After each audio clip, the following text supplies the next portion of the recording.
Hello दोस्तों, ऋग्वेद के धार्मिक, राजनीतिक, प्रशासन व्यवस्था को वीडियो लेकर हम आपके लिए उपस्थित हैं। ये लघु उद्योग और व्यापार और वाणिज्य आर्थिक स्थिति में छूट गए थे। लघु उद्योग में देखते हैं बढ़ईगिरी। ऋग्वेद में लुहार का और चर्मकार का भी उल्लेख मिलता है। लुहारों जो शस्त्र, हल, फलक इत्यादि बनाते थे, घरेलू बर्तन बनाते थे। कला, कौशल और दस्तकारी का भी अर्थव्यवस्था का प्रमुख योगदान देती थी। स्त्रियों द्वारा कपड़ा बुनना, सिलाई करना, घास से चटाई बनाना का उल्लेख है। स्वदेशी विदेशी व्यापार दोनों थे। विदेशों से व्यापार करने हेतु लोग जहाज़ों में समूह से जाते थे। धार्मिक स्थिति के बारे में देखते हैं। प्रकृति परक अर्थात प्रकृति तत्व देवताओं की पूजा अर्चना होता थी। पूजा योग्य का प्रमुख स्थान था। कुल 33 देवताओं को उल्लेख मिलता है ऋग्वेद में, और इन 33 देवताओं को 3 वर्गों में बांटा गया है: स्वर्ग, वायुमंडल, पृथ्वी। जैसे देखते हैं, स्वर्ग के देवता सूर्य, वरुण; वायुमंडल के देवता इंद्र, मरुत; और पृथ्वी के देवता धातु, विश्वकर्मा, प्रजापति इत्यादि। ऋग्वेद में स्वर्ग और नरक का भी उल्लेख मिलता है। और ऋग्वेद कालीन लोगों को एकत्व का ज्ञान था। एकत्व अर्थात वो मानते थे कि ईश्वर एक है, परंतु वो भले ही अत्यधिक देवी देवता की पूजा करते हो, परंतु उन सभी लोगों को एकत्व का ज्ञान था। अब देखते हैं राजनीतिक स्थिति। इस स्थिति में कुटुंब सबसे छोटी इकाई थी, और बहुत सारे कुटुंबों को मिलाकर ग्राम बनता था।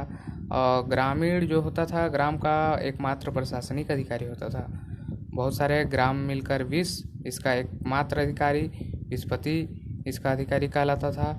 और अनेक विषयों को मिलाकर जन बनता था, इसका अधिकारी गोप प्रायः राजा हुआ करता था।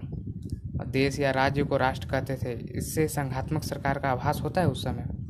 देखते हैं प्रशासन व्यवस्था। प्रशासन व्यवस्था सुदृढ़ थी और राजा वंशानुगत थे, किंतु निरंकुश नहीं होते थे। राजा सभी मामलों में सर्वोच्च होता था। प्रजा की रक्षा करना इसका कर्तव्य होता था। प्रशासनिक कार्यों में सहायता हेतु जो भी राजा होते थे उनके लिए अधिकारी होते थे, जिनमें पुरोहित और सेनानी प्रमुख थे। सेनापति पुरोहित का क्या कार्य था, ये देख लेते हैं। यह एक शिक्षक, मित्र, पथ प्रदर्शक और दार्शनिक के रूप में राजा का साथी होता था। युद्ध में भी राजा का साथ जाता था, उनकी रक्षा और विजय हेतु स्तुति करता था। सेनानी या सेनापति देख लेते हैं। यह सेना का प्रमुख अधिकारी होता था। यह राजा इसे स्वयं नियुक्त करता था। इसका कार्य होता था कि साम्राज्य विस्तार हेतु दूसरों पर आक्रमण करना तथा अपने ऊपर हुए आक्रमण से राज्य की सुरक्षा करना इत्यादि। राजा की स्वेच्छाचारिता, निरंकुशता पर प्रतिबंध लगाने वाली जो संस्थाएं थी उन्हें सभा एवं समिति थी। अथर्ववेद में इन दोनों संस्थाओं को यथार्थ सभा एवं समिति को प्रजापति जो थे उनकी पुत्री बताया गया है। न्याय व्यवस्था, कानून हेतु धर्मन शब्द का प्रयोग मिलता है ऋग्वेद में। और ग्राम का न्यायाधीश जो होता था उसे ग्राम्यवादीन। ऋग्वेद में जो भी अपराध थे उनके अपराधों में बहुत सारे अपराधों का उल्लेख किया गया, जैसे चोरी, डकैती, धोखेबाजी, जानवरों को चुराना, घरों में सेंध लगाना इत्यादि का उल्लेख मिलता है। न्याय की दिव्य प्रणाली जो भी थी प्रचलित थी। न्याय की दिव्य प्रणाली के अंतर्गत क्या आता था हम देखते हैं। जैसे कि जो भी दंड देने के लिए होते थे, जिनको दंड देना होता था, उनको गर्म कुल्हाड़ी, अग्नि तथा जल का प्रयोग करके दंड दिया जाता था। ये न्याय की दिव्य प्रणाली थी। ये उत्तर वैदिक काल में भी प्रचलित रही।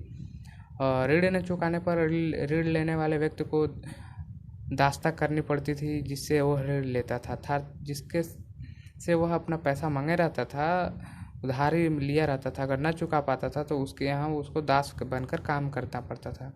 तो वीडियो अगर आपको अच्छा लगे तो लाइक कीजिए, शेयर कीजिए और कमेंट कीजिए। अगले वीडियो में हम उपस्थित होंगे उत्तर वैदिक काल लेकर। धन्यवाद।